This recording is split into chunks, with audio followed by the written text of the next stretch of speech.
Welcome to Manna at the Tap, a podcast of Tapestry Ministries. Each episode reflects on a daily Bible reading from the Revised Common Lectionary. I'm Gloria, a fellow traveler on a spiritual journey with the Tapestry community.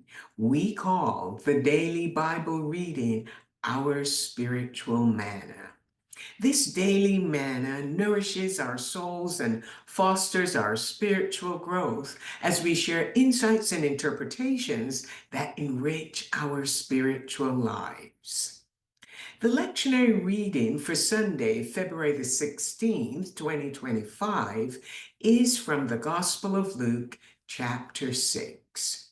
In this passage, we learn that Jesus ascended a mountain to pray and spent the night in prayer to God. As the morning broke, he descended from the mountain and called his disciples to meet with him. He chose 12 of them to be his apostles. The lectionary reading is, as I said, from chapter 6 of Luke, confined to verses 17 to 26. Jesus is now surrounded by his apostles, disciples, and a large crowd of people from all over Judea and Jerusalem. And Luke noted that they were individuals from as far away as Tyre and Sidon. This was a predominantly Gentile area, and they were present. They came to hear him speak and to be healed of their ailments. Jesus stands on level ground with the people and is about to commission his disciples. The atmosphere buzzes with energy as Jesus delivers an important message to his disciples at that moment. The four Beatitudes. You're blessed when you've lost everything. The kingdom of God belongs to you. You are blessed when you're hungry. You will be satisfied. You're blessed when your tears flow freely. You will find joy in laughter. And you are blessed when people exclude you and tarnish your name because of your relationship with me. Rejoice when this happens and dance for joy because a great reward is reserved for you in heaven. Now, you might be more familiar with Jesus standing on a mountain and sharing the Beatitudes with his disciples as recounted in the Gospel of Matthew. However, in Luke, Jesus stands on level ground. He's making eye contact with his audience. Now, in the Old Testament, the term level ground often referred to the site where dead bodies were buried, a location associated with disgrace, hunger, and suffering. And standing on level ground may make us feel uneasy. And it can remind us of how much we may not feel worthy of being on the same level at others. And this can often lead us to prefer looking around or staring straight ahead.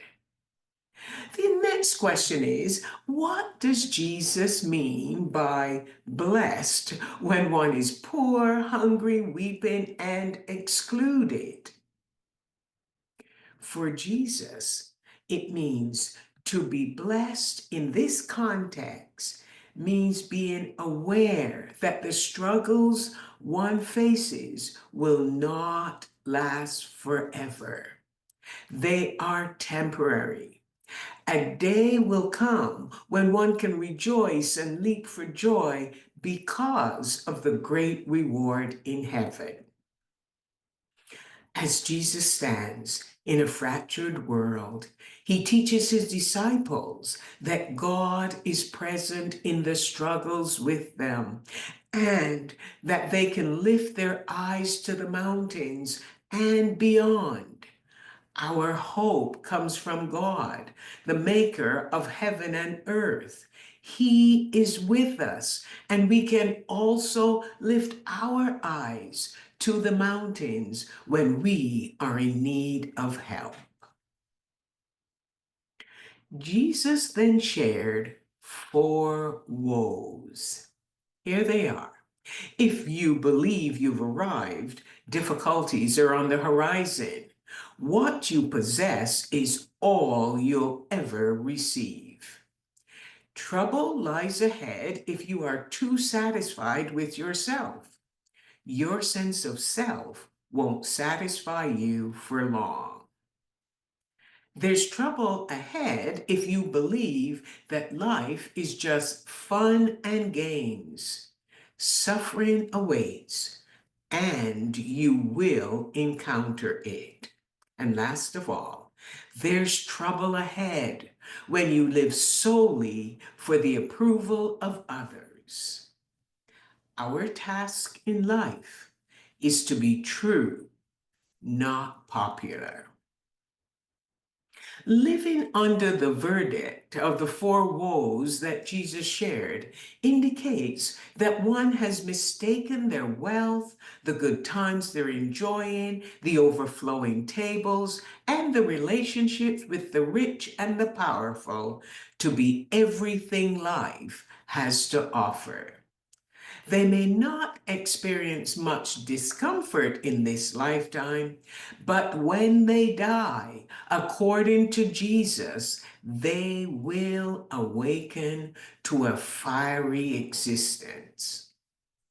So then, how should we live our lives? Well, Luke encourages us to make wise choices. Wealthy individuals are called to share their wealth instead of hoarding it for themselves. Luke chapter 6 begins with Jesus teaching in a local synagogue on a Sabbath morning.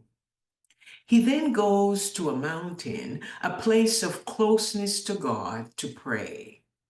The following day, energized and empowered, he comes down and shares what some have referred to as a hard-hitting gospel. God's good news for the poor is also a strong message for the rich, the well-fed, the laughing, and the admired. They may wake up. They must wake up, pay attention, and alter their ways. You see, wealth can distract us from recognizing our need for God. No, it is not better to be poor, hungry, weeping, or excluded. But what Jesus wants us to do is to desire to live our lives rich in our relationship with God. He does not want us to be so preoccupied with wealth. And the facts are, wealth actually belongs to God and not to us.